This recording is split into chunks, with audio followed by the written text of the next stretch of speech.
Nous avons même une fois invité un avocat américain qui en fait a été condamné pour trafic de drogue et blanchiment d'argent. Et donc il est venu, il a fait une formation, un one-man show de 3 heures, et ça a été un véritable succès. Sur le blanchiment d'argent. Exactement. Ben c'est une personne qui connaissait finalement toutes les facettes De du l'intérieur. blanchiment d'argent. Bonjour et bienvenue sur Basis Point. Aujourd'hui, on part à la rencontre d'un homme qui incarne parfaitement l'esprit de la rigueur suisse. Alain Saint-Sulpice, directeur de l'ARIF, l'association romande des intermédiaires financiers. Depuis plus de 20 ans, il veille à la bonne application des règles du jeu pour plus de 11% des intermédiaires financiers du pays au sein d'un OAR, un organisme d'autorégulation reconnu par la FINMA. Concrètement, l'ARIF contrôle, accompagne et forme les acteurs du secteur parabancaire pour garantir que la lutte contre le blanchiment d'argent et la transparence financière restent au cœur de la place. Mais l'idée même d'autorégulation intrigue. Faire confiance à un secteur pour se surveiller lui-même, c'est un peu comme laisser des enfants seuls tout le week-end en leur demandant de promettre de ne pas allumer la télé. Un pari sur la maturité, sur la responsabilité et sur la confiance, cette matière première si typiquement suisse. N'oubliez pas de laisser un petit commentaire et un like, pour nous ça vaut de l'or. Et n'hésitez pas à vous abonner pour ne rien rater. Alors l'ARIF, comment ça marche? Et surtout, est-ce que ça marche? Allons lui poser la question. Franchement, Alain Sulpice, est-ce qu'on pourrait commencer déjà par poser le cadre? Est-ce que vous pouvez nous dire ce qu'est l'ARIF, sa raison d'être, et pourquoi la FINMA pense avoir besoin d'autres organismes pour l'aider à faire son travail? L'ARIF est un organisme d'autorégulation. C'est un organisme de surveillance de droit privé qui est reconnu et surveillé par la FINMA et qui veille au respect de normes professionnelles et d'obligations légales en matière de lutte contre le blanchiment d'argent et de financement du terrorisme. Donc vous dites surveillé par la FINMA. Donc la FINMA vous demande de surveiller le marché et vous disent surveillez-les, mais on vous surveille. C'est tout le principe de l'autorégulation. C'est justement une surveillance décentralisée où la FINMA confie une partie de ses compétences de surveillance à un organisme privé qui lui-même l'exerce ensuite sur les intermédiaires financiers. Mais pourquoi pas le faire directement, finalement, pour la FINMA? Parce que l'autorégulation a fait ses preuves et est d'ailleurs toujours soutenue par l'autorité de surveillance des marchés financiers, la FINMA, parce que l'autorégulation a l'avantage d'être proche du terrain, proche de l'entité qu'il contrôle, et donc est peut-être plus à même de s'adapter aux enjeux économiques et pouvoir bien proposer des normes plus spécifiques, des formations plus adéquates et une surveillance, on va dire, sur mesure. Donc aujourd'hui, quel genre d'acteurs est-ce que vous accompagnez ou quel genre d'acteurs sont affiliés à l'ARIF? Comment on dit d'ailleurs? C'est des clients? Ce sont des intermédiaires financiers affiliés. Alors, j'aime pas trop le terme assujetti, mais l'ARIF en tant qu'OAR généraliste, OAR organisme d'autorégulation, généraliste ou pluridisciplinaire, accueille parmi ses membres donc tout type d'intermédiaires financiers qui sont actifs dans le secteur parabancaire en Suisse. Et donc nous avons parmi nos membres des fiduciaires, des bureaux de change, des money transmitters, des négociants en matières premières ou en métaux précieux, des family office, des maisons aux enchères, vraiment une très large population d'acteurs économiques. C'est quoi les money transmitters? Ce sont les bureaux de transfert d'argent, style Western Union. Pour un Western Union, par exemple, qu'est-ce que vous allez faire concrètement? Alors nous allons veiller à ce que l'intermédiaire financier applique ses obligations LBA. Alors elles sont de différents types. Il y a bien sûr l'obligation d'identifier son client, l'ayant droit économique des fonds, l'origine de l'argent et sa destination. Sa destination, pourquoi? Pour justement lutter contre le financement du terrorisme. C'est la destination de l'argent qui est important, alors que pour le blanchiment d'argent, c'est sa provenance. Et l'intermédiaire financier aussi a d'autres obligations, donc de documenter ses contrôles, de tenir un registre des transactions, et puis de communiquer, de cas échéant, à l'autorité MROS s'il y a des soupçons de blanchiment d'argent. Et pour vous assurer du coup qu'il reste dans les clous, vous faites quoi, des audits? Alors on applique une surveillance rapprochée, c'est ce qui fait un peu la réputation de l'ARIF. On est reconnu donc après 25 ans de pratique comme étant un OAR de proximité. Donc on veille à avoir une surveillance rapprochée et entretenir un dialogue permanent avec nos membres et nous assurer du bon respect de ces obligations de diligence qui sont imposées par la LBA. En regardant, en contrôlant leurs procédures. Tout à fait. Et puis, alors nous avons différentes mesures de surveillance que nous avons mis en place. L'une d'entre elles, et je crois que nous sommes le seul OAR à l'avoir fait, c'est d'imposer un cycle de visite. Nous allons à la rencontre de nos membres, enfin nous allons directement sur place, au plus proche de l'activité, pour nous assurer que le membre a mis en place un bon dispositif anti-blanchiment, le respecte, et puis ça donne aussi l'opportunité à nos membres de pouvoir nous poser des questions. Et donc cette pratique, cette mesure de rendre visite à nos membres est très appréciée pour la RIF, pour son contrôle, et pour le membre aussi, puisque ça permet de rencontrer son régulateur et de lui poser des questions. Et s'il y a un truc qui ne va pas dans les procédures ou un manquement quelconque, ça se passe comment après? Vous leur dites attention, il y a ça qui ne va pas, tu as X temps pour le corriger et on revient voir si c'est arrangé? Exactement. Donc la RIF a cette compétence de surveiller, mais elle a aussi, lorsqu'elle détecte des manquements de la part de ses membres, cette possibilité d'intervenir, soit en ordonnant une enquête ou des investigations, confiées à un auditeur spécial ou par nos propres chargés d'enquête. Et la RIF donc accorde toujours un délai dans le temps pour permettre aux membres donc, de retrouver la conformité, pour se remettre en conformité. Et si ce n'est pas le cas, la RIF a aussi cette faculté, c'est une compétence que lui a confiée aussi la FINMA, de pouvoir sanctionner, voire d'exclure l'intermédiaire financier s'il n'est plus en mesure du tout de respecter ses obligations de diligence. Et exclure, ça veut dire qu'il n'a plus le droit d'exercer? Exactement. Ah oui, d'accord, donc vous avez quand même pas mal de pouvoir. C'est un petit peu comme le bureau des autos qui délivre un permis de conduire, et si vous avez de gros manquements par rapport à votre conduite, eh bien, on vous retire le permis. Est-ce qu'il y a des cas de figure où vous devez faire appel à la FINMA ou aux autorités fédérales d'une manière ou d'une autre s'il y a des soucis un petit peu plus conséquents? Alors, nous travaillons bien entendu sous la surveillance de la FINMA, qui nous a accordé donc, cette accréditation. Elle nous audite d'ailleurs chaque année, donc elle se rend sur place pour vérifier qu'on remplit bien nos tâches publiques de surveillance en matière LBA. Et étant proche du marché, donc, nous pouvons faire remonter d'éventuelles tendances ou enjeux économiques qui concernent nos membres. Et donc nous sommes en discussion permanente avec la FINMA qui reconnaît donc les normes ou la réglementation qu'on a mis en place pour cette surveillance. Vous avez d'ailleurs un exemple concret d'un manquement que vous avez pu constater lors de ces contrôles? Alors si on prend l'exemple d'un bureau de change, on pourrait se retrouver dans la situation où une famille aimerait donc changer de l'argent illicite, enfin de provenance criminelle, et puis on verra peut-être le père changer au guichet une certaine somme d'argent, et puis ensuite on verra son épouse ou son chauffeur dans un autre bureau de change ou dans le guichet d'à côté.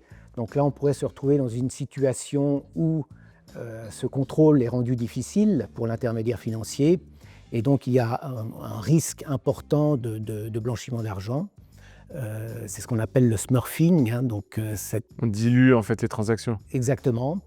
Et donc c'est important d'avoir un bon système informatique qui permet au moment de l'identification du client de pouvoir éventuellement relier différentes transactions et respecter les seuils et ses obligations. Donc là, vous êtes plus en train de les aider que de les surveiller finalement. Alors on les accompagne, ça c'est quelque chose à laquelle on tient beaucoup, et notamment en donnant des formations. La RIF donc, attache beaucoup d'importance à prévenir le blanchiment d'argent, et donc soit par le biais de formation, mais aussi dans l'accompagnement de ses membres. Et donc, en se rendant sur place, comme je l'ai dit avant, notamment en lors de ce cycle de visite, eh bien, ça nous permet de pouvoir les accompagner, les conseiller et pouvoir s'assurer voilà, qu'ils appliquent leurs obligations dans les règles de l'art. C'est quoi les critères que les intermédiaires financiers doivent remplir pour pouvoir être affiliés à l'ARIF? Est-ce que c'est les mêmes critères pour tous les métiers? Alors, il faut, dès l'affiliation, jouir d'une bonne réputation et présenter, disons, les garanties d'une activité irréprochable. Donc, nous allons nous assurer, évidemment, que la personne jouit sur la place d'une bonne réputation. Une sorte de KYC en fait. Une sorte de KYC, tout à fait. S'assurer qu'il ne fait pas l'objet de procédures administratives ou pénales, ou qu'il n'ait pas été condamné auparavant pour différentes infractions, notamment financières. Et donc, durant toute l'affiliation de l'ARIF, effectivement, l'intermédiaire financier doit maintenir une bonne réputation et toutes ses garanties donc, d'activité irréprochable. Si on a des poursuites personnelles, par exemple? Ça augmente, disons, le risque de l'intermédiaire financier, puisque en fait, l'ARIF applique une surveillance basée sur les risques. Donc chaque intermédiaire financier, de par son activité ou sa clientèle, ou si justement un dirigeant qualifié fait l'objet de procédures, eh bien ça va augmenter son risque et donc intensifier sa surveillance. Et l'ARIF, évidemment, demandera à être tenu au courant de la procédure et d'éventuelles condamnations. Vous modulez votre surveillance en fonction de chaque risque de profil de risque en fait. Tout à fait. Et du coup, depuis l'entrée en vigueur de la LEFIN, les gérants indépendants ne sont plus soumis à l'autorégulation, mais à la surveillance. À une surveillance prudentielle. Et qu'est-ce que ça change pour les gérants indépendants, mais aussi qu'est-ce que ça change pour l'ARIF? Alors, l'ARIF était composé pour moitié de gérants de fortune et de trustees. Donc ça représentait quand même une grosse proportion de membres donc, qui allaient passer sous cette nouvelle surveillance prudentielle.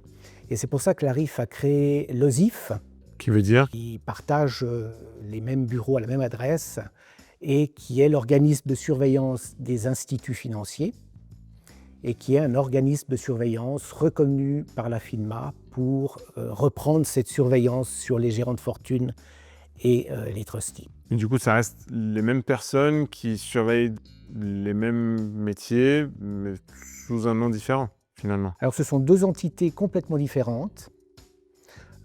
Nous avons en commun, en fait, que nos bureaux, que l'adresse. D'accord. Mais sinon, même si notre activité de surveillance se ressemble, nos deux activités et des établissements financiers que nous surveillons sont très différents. L'ARIF a conservé de son côté tous les autres intermédiaires financiers tels que je les ai énumérés avant et continue donc son activité en tant qu'OR, notamment avec de nouveaux acteurs économiques qui sont apparus avec l'évolution des marchés financiers. Alors, vous avez des nouveaux métiers que vous devez réguler ou surveiller qui n'existaient pas il y a 10 ou 15 ou 20 ans? Alors je dirais que c'est principalement du fait de l'évolution de la technologie, c'est principalement les sociétés FinTech ou les VASP, les Virtual Asset Service Providers, qui forment peut-être cette nouvelle catégorie d'acteurs économiques qu'il s'agit de surveiller aussi en matière de blanchiment d'argent.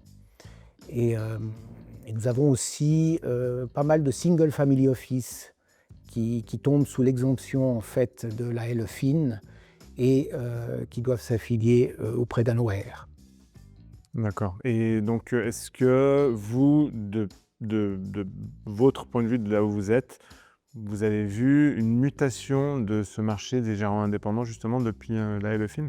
Alors cette transition, c'est vrai que depuis l'apparition de la LSFIN et LEFIN en 2020, une bonne partie de ces gérants de fortune n'ont pas continué leur activité, puisque de par ces deux nouvelles lois financières, ils sont soumis actuellement donc, à une surveillance prudentielle donc, de type bancaire, avec des exigences en matière de fonds propres, de qualification personnelle, d'organisation interne aussi, et donc soumis à une surveillance élargie pas seulement LBA, mais aussi LSFIN, LEFIN. Et c'est cette surveillance qu'applique le... Ils ont arrêté leur activité ou ils ont juste intégré un plus gros qui a tout ça en place déjà? Alors certains ont fusionné, Parce qu'on parle beaucoup justement de cette consolidation des gens exactement, indépendants. parce qu'il y avait des exigences d'organisation interne. Et donc le gestionnaire indépendant, one-man show, disons, était plus difficile comme activité à continuer. Donc accompagnement, surveillance, vous avez aussi parlé de formation. Vous avez quoi comme offre de formation aujourd'hui? Alors en tant qu'OAR et organe d'enregistrement, nous devons d'offrir des formations qui répondent aux besoins de la place financière. Donc nous offrons des formations de base ou continues dans différents formats, que ce soit en présentiel, en ligne ou aussi en format e-learning. Nous travaillons d'ailleurs actuellement sur un nouveau produit, enfin une nouvelle formation e-learning qui sera destinée aux conseillers financiers. La formation fait vraiment partie de l'ADN de l'ARIF. C'est-à-dire que l'ARIF s'assurera de vraiment offrir une formation de qualité. D'ailleurs, la plupart de nos formations sont certifiées SAQ. Et pour donner donc ce haut standard d'enseignement, eh bien, nous invitons régulièrement des représentants des autorités, des procureurs ou des praticiens, des experts de la conformité ou bien d'autres spécialistes dans leur domaine, comme par exemple les fintech ou aussi plus récemment l'intelligence artificielle. La crypto aussi? Crypto-monnaie, tout à fait, oui. Et donc ça nous permet vraiment de toucher à l'ensemble de la réglementation financière et d'offrir donc des formations qui sont reconnues de qualité. Et pour l'anecdote, nous avons même une fois invité un avocat américain qui en fait a été condamné pour trafic de drogue et blanchiment d'argent. Et son histoire nous a semblé tout à fait intéressante. Et donc cette personne a été condamnée et a fait de la prison. Et a été ensuite recrutée par les autorités de son pays, en l'occurrence les États-Unis, pour être utilisé comme consultant et instructeur. Et donc son profil nous a tout à fait intéressés. On l'a invité à venir donner une formation. Donc il est venu de Floride, je crois. Et donc il est venu. Il a fait une formation, un one-man show de 3 heures. Et ça a été un véritable succès. Sur le blanchiment d'argent. Exactement. Ben c'est une personne qui connaissait finalement toutes les facettes De l'intérieur. du blanchiment d'argent. Donc a été en mesure de donner 3 heures de formation devant une salle comble de plus de 200 personnes. C'est vachement osé quand même. Ils l'ont pris comment les gens qui ont regardé la présentation? Alors c'était très intéressant parce que justement, nous avions une personne qui finalement était des deux côtés du miroir.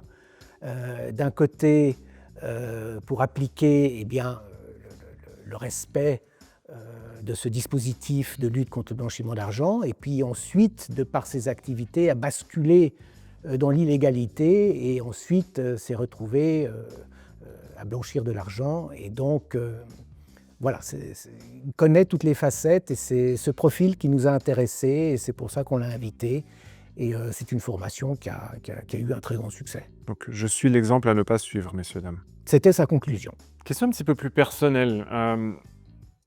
Ça a l'air d'être une activité très structurée, très formalisée.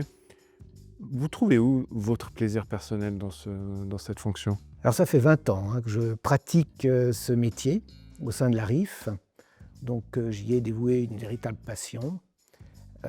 Je serais incapable d'être de l'autre côté du miroir, justement. En tant qu'acteur financier, je serais incapable de vendre des crypto-monnaies ou des private equity ou quel que soit le produit financier. Par contre, le fait de surveiller ce domaine d'activité est passionnant.